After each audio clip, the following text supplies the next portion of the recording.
welcome Hannah. Great. Thanks, Ronald. I guess I forgot to check whether people usually share screen or do a presentation, but if it's okay, I'm just going to speak since it's so short, and maybe that's what people usually do.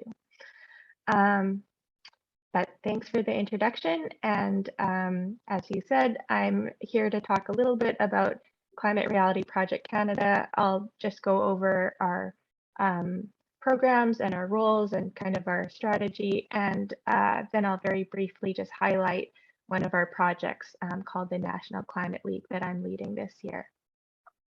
So Climate Reality Project Canada is an international organization originally founded by Al Gore of Inconvenient Truth fame.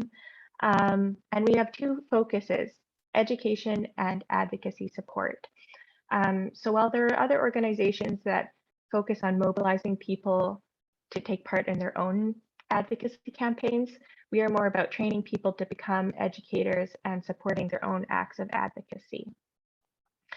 A little bit about kind of the wider context and where we see ourselves fitting in.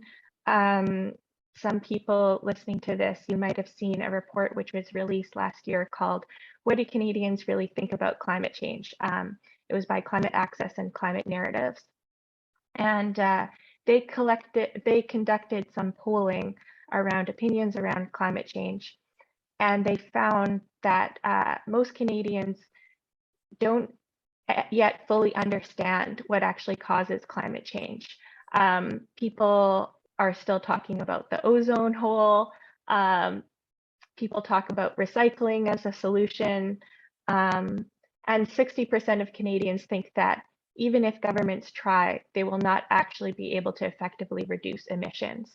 There's a feeling of hopelessness and that we're past the point of no return. But this kind of hopelessness is an enemy to action.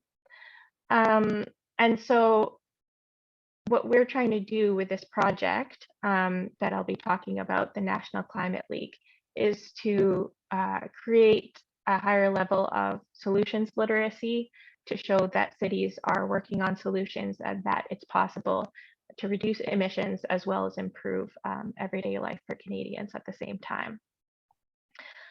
So what is the NCL? This is a project that we've led every year since 2018. We call it an exercise in participatory democracy. Basically, it's a volunteer-led sustainability indicators project where we track how cities and towns across Canada compare on things like air quality, kilometers of bike lanes, climate emergency declarations, which cities have declared a climate emergency, housing affordability, and more. We collect this data through a combination of city reports and contacting city staff, and we also look at national open data sources like StatsCan or the Canadian Mortgage and Housing Corporation. And then in March, we tie this all together and we publish it as the NCL standings, which shows how cities compare across each of these indicators to each other. And that is really meant to be then used as an advocacy tool that people can take to their city councils. They can look at and show them, here's how our city is doing, here's where we could improve, here's what other cities that are doing well in this area are doing. Last year, we were able to collect data for around 60 municipalities, and that was with the help of contributions from 80 volunteers. And that NCL report has been downloaded over 1,000 times. So that's great to see. And lastly, I guess I'll just wrap up by saying that I'm currently leading data collection for this year's NCL standings, which will be published in March 2023. We're really looking forward to tracking and comparing how cities have hopefully improved since last year. And I guess I know that maybe this is not necessarily the point of Toastmasters, that people are here to work on their public speaking roles, but if you're interested in getting involved with the NCL, there's many opportunities to do that from now until the beginning of next year.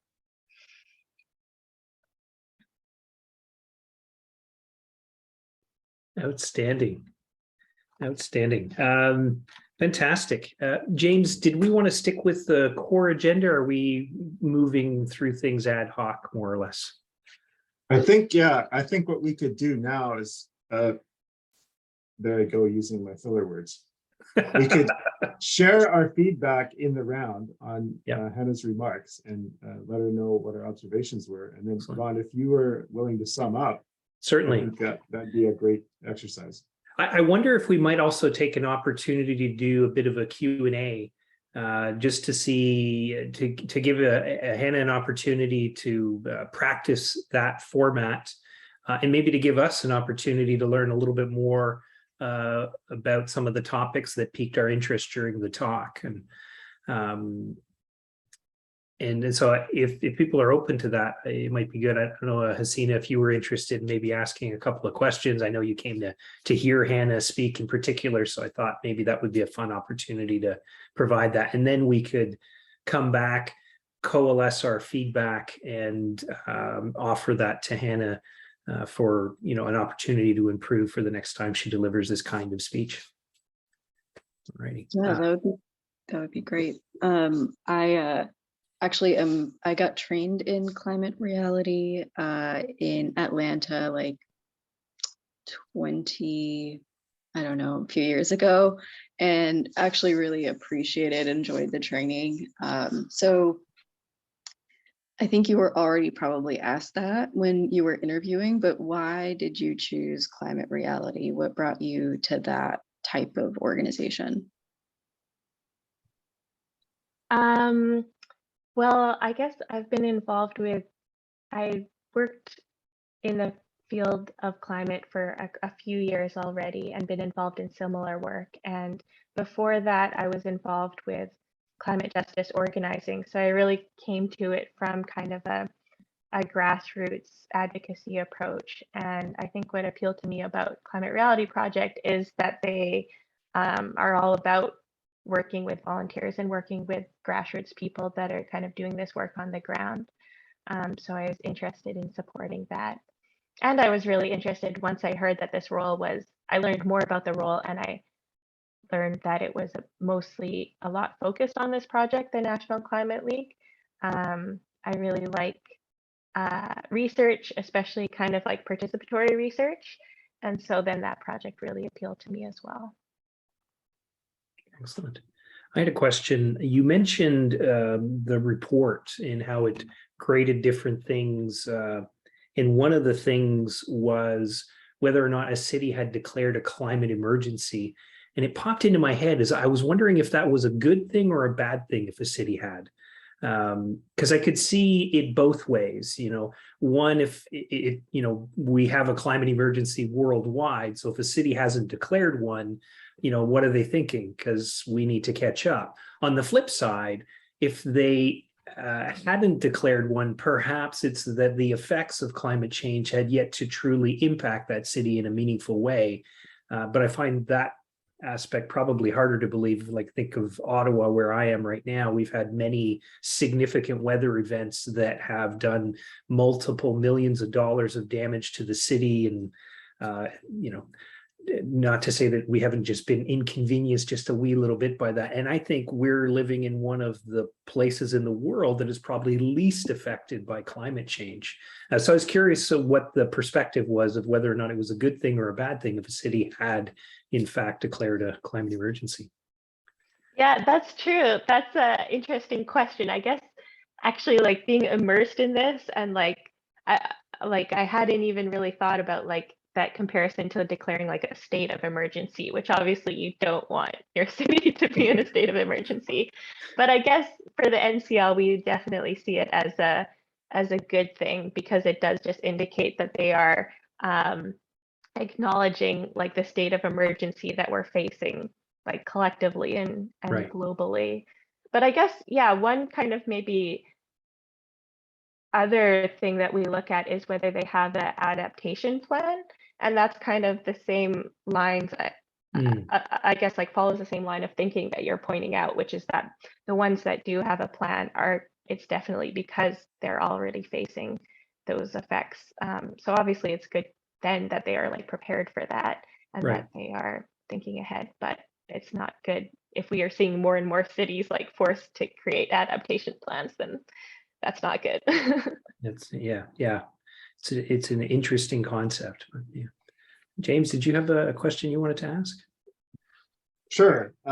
Yeah, Hannah, my background is kind of similar to Hasina's in the sense that I'm somebody who's engaged a lot with the climate crisis. I was trained with climate reality in 2015 in Toronto.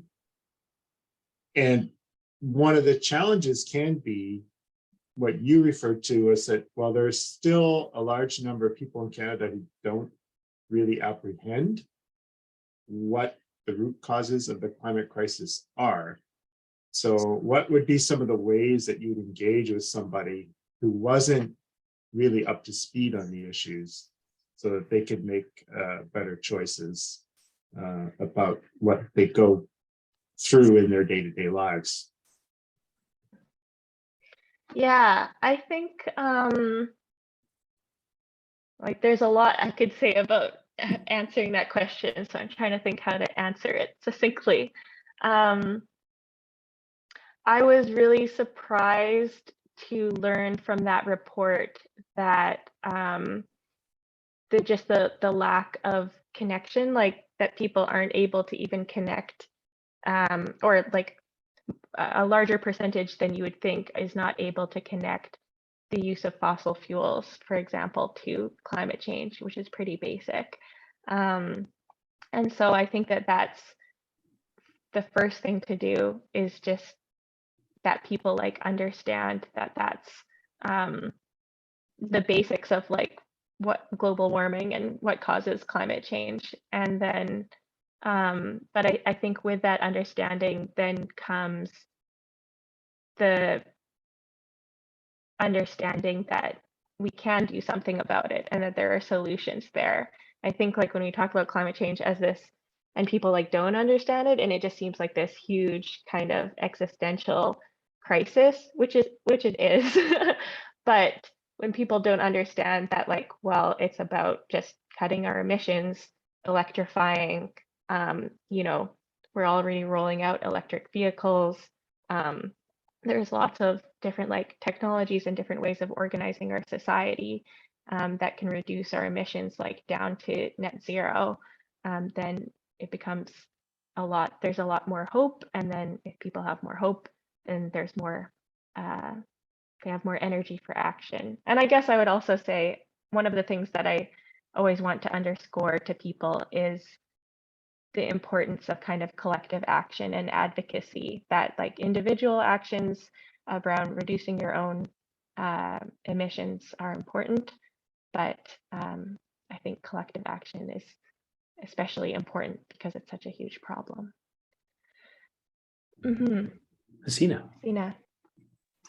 Do you mind if I ask a follow-up question?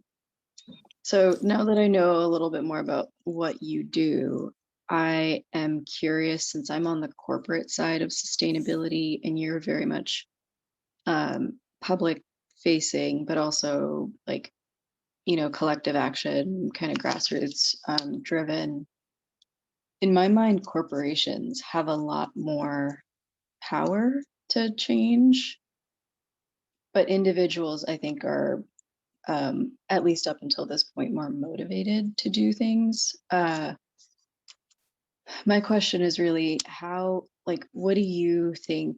This is a very big question, by the way, and multiple answers, I'm sure. But what do you think, like, people are truly responsible for doing? Like, yes, we can do the education of telling them, like, when you go buy a computer, there are impacts to buying that computer, or, kind of like just constant spending of things. There are impacts to doing that. But when I look at like the impacts of, one individual or even like a community, I feel like corporations still have a lot more of a hand in doing the work to really reduce the effects of climate change. So how do you make that connection for people? Because what I see is apathy. When people learn that, they're like, well, what do I need to do? Really? Like, what is that? Yeah. So how do you kind of make that connection for people? Yeah, I think that what I try to communicate to people, and that what I think people should understand more, or is helpful if people understand more, is just the role of that there are different roles that people can take and different like entities can play, like corporations, but that and we really need different actors in society engaging in the way that they can and then in the way that makes sense. I also think that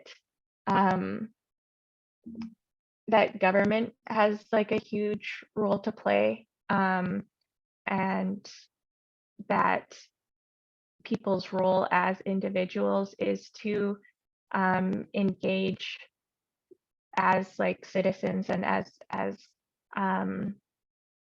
voters, but even like beyond voting, to hold governments accountable.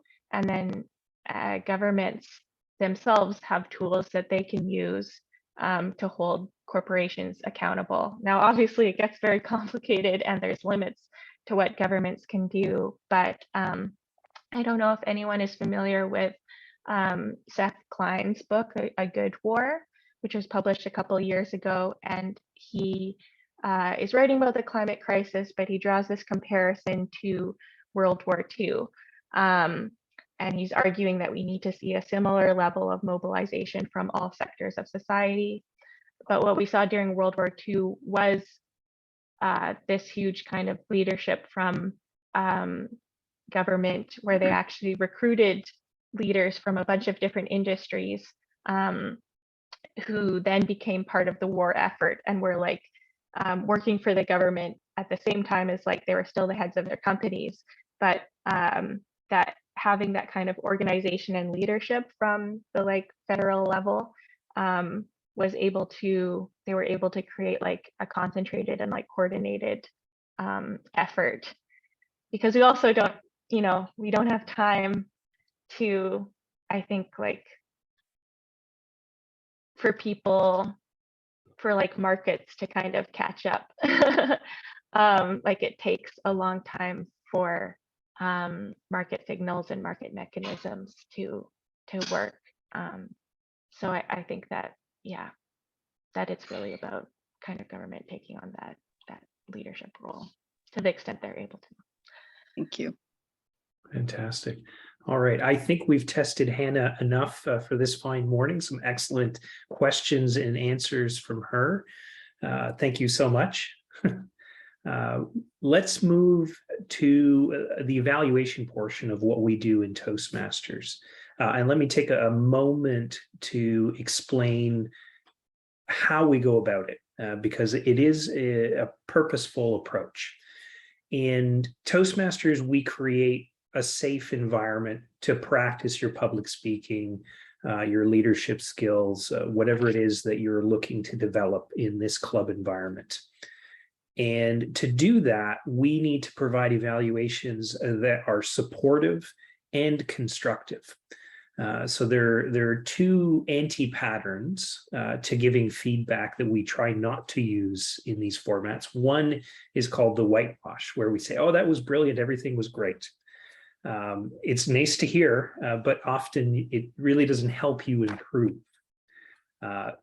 And the other is going to the other side, where you did nothing right, and here's the 50 things that you did wrong and that you have to fix. And that's just completely discouraging and makes you never want to try this again.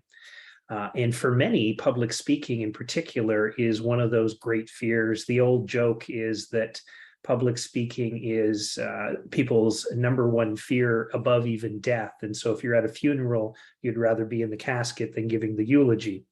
I don't think that's actually true for most people, but it's a great joke. So today we're going to practice giving supportive feedback. We will try to highlight the things that really connected with us individually that Hannah said or did, and then provide some concrete specific feedback on things that you can do, in your very next speech to help improve the overall delivery, reception, whatever it happens to be. And this technique has worked wonders for me personally, and I think can work wonders for anybody who steps into the program. So I'll try to give and the final thing I should note is that all of this feedback is our personal opinion. And feedback is always something that you can receive. And if you try to receive it with an open heart, that's fantastic. But it may not connect with you. You may hear the feedback, I don't agree with that. And that's okay. You don't have to accept all of the feedback that is given to you. So I'll start. I thought your presentation was really compelling and interesting because it's a topic I think is very, very relevant to the special interests that this particular club is involved in. We're all green-minded. We want to see a future for future generations. We want things to be better now, and so the information you provided was really good. And a couple of highlights for me were when you cited the report. It brings credibility to what you're saying. Research was done, some investigation. So it's based on facts that have been gathered as opposed to just things that you've made up or your personal opinion.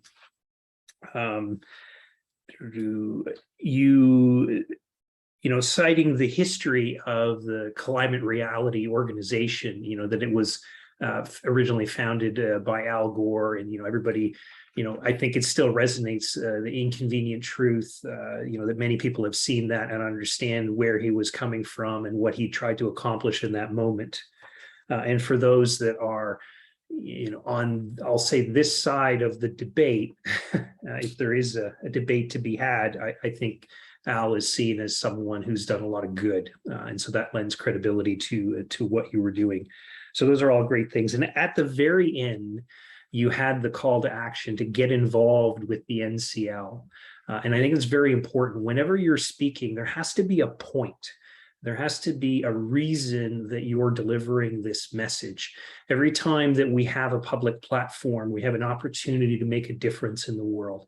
And so we need to have an objective, and everything that we say in our speech should support that objective. And in this case, if I were to define the objective that you perhaps had today, for me, it would have been join, the NCL to help in this movement. Couple of points for improvement that I would provide is two things. One is filler words. You have a habit of using them. I think if you take this recording, and I'm sure James can get it to you afterwards, and watch yourself. Everybody hates to watch themselves, but it's an amazing tool. So trust me, use it. Just watch yourself and take a look at when you're using filler words. There's a fair ums, ahs, that kind of thing. And if you can pause instead of filling it with sound, your credibility will magically go up. It just will happen. The other thing I would suggest you think about is, especially when you are answering the questions, is to maintain eye contact with the camera in the virtual environment. We have this habit, I think, just naturally when we're trying to think of an answer, we tend to look up as we're accessing our brains. There's some research somewhere that's talked about that.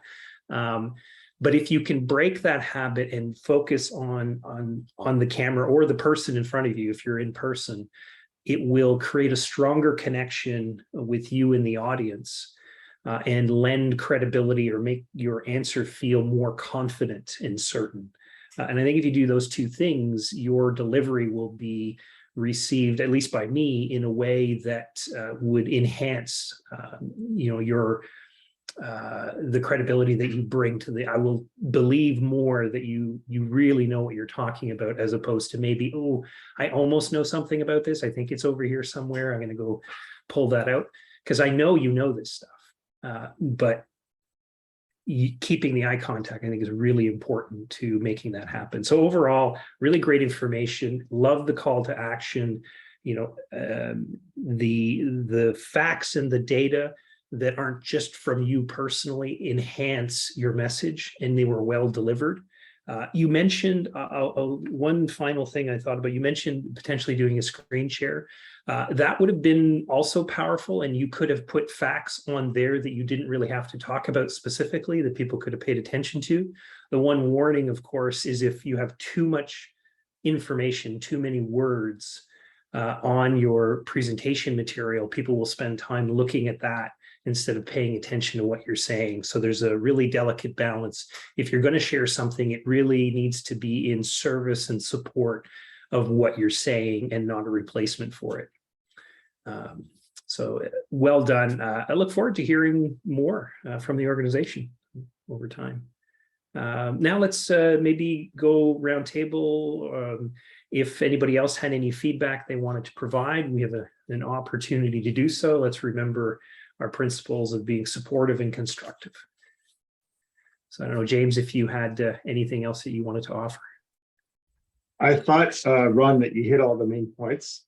I love that the remarks were about included a link to something that was part of popular culture already, because Al Gore and Inconvenient Truth and the Inconvenient sequel are well known to anybody already, and it's established in the minds. So the key of the presentation is always to connect with the audience and leave something that they'll take away. That's much easier to do if you already have a way in to a conversation with them where they say, oh yes, I know Al Gore, I know the Inconvenient Truth movie.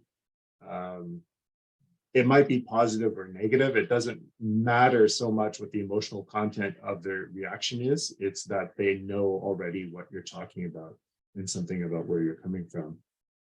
I thought it was very interesting that you were honest and acknowledging that there is still a very large proportion of Canadians that simply don't really connect the dots about what's driving the climate crisis and the changes that we have to make. And that's really important because it speaks to the mission of the Climate Reality Organization, right? Is to get people to understand the reality, accept it, and then take action on it. So it's probably a lot like how people think and act around something, a thorny issue like cancer, a cancer diagnosis or something like that, and making lifestyle changes. They might feel judged, or they might feel confused, or whatever. And it's important to understand that if we're going to communicate about it. And I thought that you introduced that even in just a short time. Further to what Ron was saying about the filler words creeping in. And so on, at one point, if you watch a recording, I heard you say, I guess. You don't guess, Anna. You have a master's degree in natural resources management, and you were hired at Climate Reality Canada for very good reasons. So you don't guess, right? And so I encourage you just to drop that, because you don't guess, you know, and you advise based on that knowledge. Other than that, though, I thought it was great, and I liked the material. If I had a suggestion for maybe how you'd enhance what you did with those remarks, it would be that since you're more fluid and you don't use filler words rather so much in the Q&A portion, try speaking, say all the same things without any notes at all, and see if that naturally reduces the amount of times that you use filler words that crop up as these, interjections when you're speaking. Yeah, that's it. Yeah, I really would be interested to hear you make the same remarks again in a different style. Yeah. The use of notes is a hotly debated topic in public speaking. For those that are starting out, have just the confidence to go up and speak. And, if you don't have notes, that's a whole extra level of stress. And so you bring them along. Some people will bring a full word for word script. And, if you see public addresses, they often have the teleprompters that have all of that up there. And there's a skill to delivering that in a good way. Obama was absolutely outstanding in his ability to do that.